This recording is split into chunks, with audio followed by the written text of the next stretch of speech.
Hello বন্ধুরা, চলে এসেছি নতুন একটি ভিডিওতে। আজকে আমাদের আলোচনার যে বিষয়, সেখানে আমরা আলোচনা করব বায়ুমণ্ডলীয় বিভিন্ন স্তর। তাহলে শুরু করা যাক। বায়ুমণ্ডলের যে স্তর, সেই স্তরকে 6টি ভাগে ভাগ করা যায়।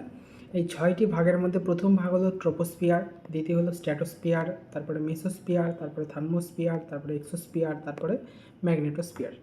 তাহলে আমরা প্রথমে ট্রোপোস্ফিয়ার থেকে শুরু করছি।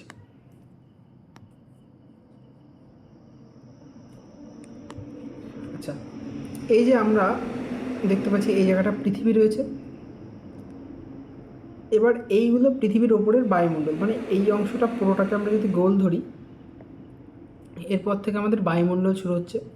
ঠিক আছে, এবার পৃথিবীর পৃষ্ঠ থেকে মোটামুটি 8 থেকে 16 এই যে দূরত্ব, এখানে বিস্তার হচ্ছে ট্রোপোস্ফিয়ার। ট্রোপোস্ফিয়ারের অপর নাম হচ্ছে ক্ষুদ্রমণ্ডল। কেন ট্রোপোস্ফিয়ারকে ক্ষুদ্রমণ্ডল বলা হয়? কারণ ট্রোপোস্ফিয়ারের যে এই যে স্তরটা, এই স্তরে প্রচণ্ড পরিমাণে ঝড় বৃষ্টি হয়, বিদ্যুৎ চমকায়, তার জন্য এই স্তরটাকে ক্ষুদ্রমণ্ডল বলা হয়। আর ট্রোপোস্ফিয়ারের ওপরে যে একটা পাতলা আস্তরণ দেখা যায়, এই যে এই স্তরটা, এটার নাম হচ্ছে ট্রোপোপোজ। ঠিক আছে, এই স্তরটাকে আমরা বলবো কি? ট্রোপোপোজ। ট্রোপোপোজ, ওকে। প্রতিটা স্তরের ওপরেই যে স্তর, সেটাকে পোজ নাম দিয়ে পেছনে থাকবে পোজ। ঠিক আছে, যেমন স্ট্র্যাটোস্ফিয়ারের ওপরের স্তর এটা, এই স্তরটাকে আমরা বলবো স্ট্র্যাটোপোজ। মেসোস্ফিয়ারের ওপরের স্তর হচ্ছে এটাকে আমরা বলবো মেসোপোজ। ঠিক আছে, যাই হোক, আমরা ট্রোপোস্ফিয়ারটা পড়ে ফেলেছি, এবার আমরা পড়বো স্ট্র্যাটোস্ফিয়ার। আচ্ছা, দ্বিতীয় স্তর হচ্ছে স্ট্র্যাটোস্ফিয়ার। স্ট্র্যাটোস্ফিয়ারের বলা হয়, স্ট্র্যাটোস্ফিয়ারের অপর নাম হচ্ছে শান্তমণ্ডল। আর স্ট্র্যাটোস্ফিয়ারে জেট বিমান চলাচল করে। জেট বিমান চলাচলের জন্য যে বেশ ভালো। আর এই স্তরে ঝড় বৃষ্টি এরকম কোনো আশঙ্কা দেখা যায় না, তাই এই স্ট্র্যাটোস্ফিয়ারের স্তরের অপর নাম হচ্ছে শান্তমণ্ডল। আচ্ছা, স্ট্র্যাটোস্ফিয়ারের ওপরে মানে এই 16 কিমি থেকে 50 কিমি পর্যন্ত পুরোটাই স্ট্র্যাটোস্ফিয়ার। কিন্তু এই 16 থেকে এই যে এখানে 30, এখান থেকে এই জায়গাটা করে মোটামুটি 30 কিমি। এই 30 কিমি থেকে 50 কিমি এইটুকুনি কিন্তু ওজোনোস্ফিয়ারের মধ্যে পড়ে। ঠিক আছে, এই অংশটাকে, টোটালটা এই অংশটাই বলা হয় মানে ওজোনোস্ফিয়ার। আচ্ছা, ওজোনোস্ফিয়ারের কাজ কি? আমরা মনে রাখবো, ওজোনোস্ফিয়ার কি করে? সূর্য থেকে আগত এই যে সূর্য থেকে অতিবেগুনি রশ্মি আসে, সেই অতিবেগুনি রশ্মিটা আমাদের পৃথিবীতে যদি ডিরেক্টলি পড়ে, তাহলে আমাদের ক্যান্সার সৃষ্টি হতে পারে। তার জন্য এই ক্যান্সার যাতে না সৃষ্টি হয়, তার জন্য এখানে একটা স্তর রয়েছে, যে স্তরটা কী করে?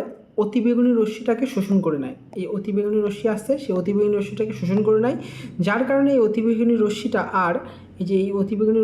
আর পৃথিবীর উপর আসতে পারে না। ঠিক আছে, যার কারণে অতিবেগুনি রশ্মিটা পৃথিবীর ওপর আসতে পারে না, এবং পৃথিবীর মানুষের কিন্তু ক্যান্সার আর হয় না। ঠিক আছে, তাহলে বুঝতে পারলাম ওজোনোস্ফিয়ার কীভাবে কাজ করে। ওকে, তাহলে এই ওজোনোস্ফিয়ারটা এই সূর্য থেকে আগত অতিবেগুনি রশ্মিটাকে আটকে দিচ্ছে, যার কারণে পৃথিবীর মানুষের ক্যান্সার হয় না, কারণ অতিবেগুনি রশ্মি ক্যান্সারটাকে সৃষ্টি করে। আচ্ছা, এই যে টোটাল স্তর, এটা কিন্তু কি স্তর? স্ট্র্যাটোস্ফিয়ার। ঠিক আছে, স্ট্র্যাটোস্ফিয়ারের উপরে যে পাতলা আস্তরণ, এটাকে বলা হয় স্ট্র্যাটোপোজ।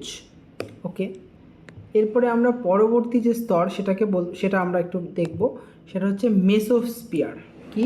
সেই স্তরটার নাম হচ্ছে মেসোস্ফিয়ার। মেসোস্ফিয়ারকে মধ্যমণ্ডল বলা হয়, বা এই যে স্তর, এই স্তরের একটা বিশেষত্ব আছে। এই স্তরটা হচ্ছে সব থেকে বেশি ঠান্ডা। কি? সব থেকে বেশি ঠান্ডা। কেন? এর যে তাপমাত্রা -80 থেকে 100 ডিগ্রি সেলসিয়াস পর্যন্ত হতে পারে। আর এই স্তরে মানে এই যে ব্রহ্মাণ্ডে প্রচুর পরিমাণে উল্কাবৃষ্টি হয়।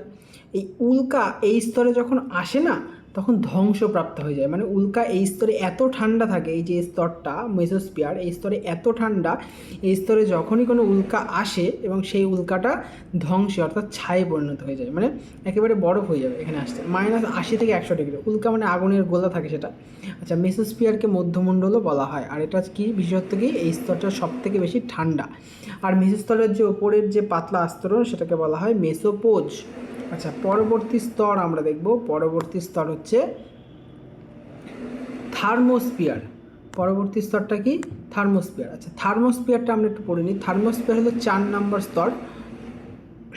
আচ্ছা, থার্মোস্ফিয়ারকে আমরা তাপমণ্ডলও বলি। কেন তাপমণ্ডল বলি? কারণ এর যে তাপমাত্রা 1200°C, এটা কিন্তু মাইনাস না, একেবারে প্লাস বলতে পারি। এটা 1200°C পর্যন্ত এর তাপমাত্রা যেতে পারে।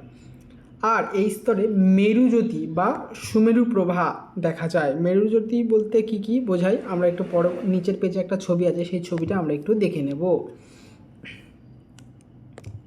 আচ্ছা, মেরুজ্যোতি বলতে এই রকম ধরনের, এক ধরনের আকাশে এরকম ধরনের লাইট জ্বলছে মনে হচ্ছে না?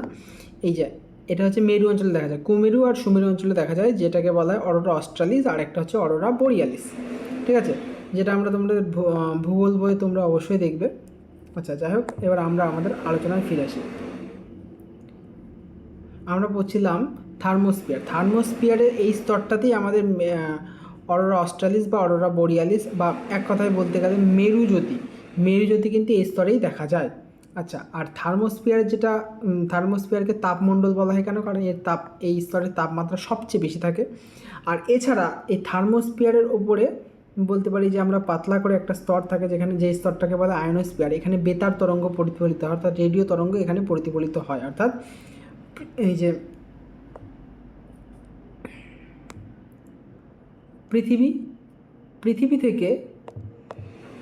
পৃথিবী থেকে রেডিও তরঙ্গ, মানে রেডিও তরঙ্গ যায়, আবার পৃথিবীতে আমরা শুনতে পারি কী করে?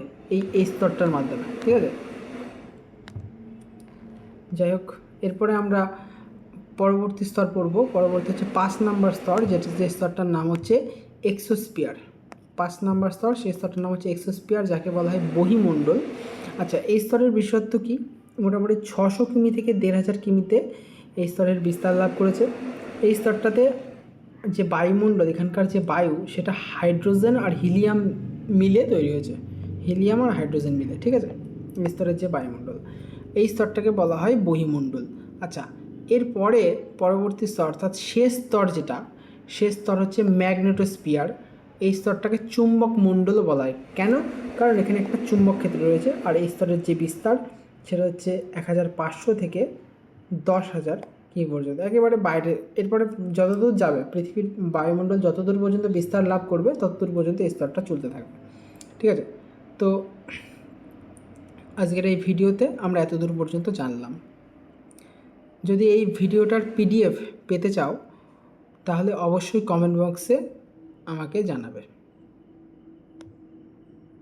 ধন্যবাদ।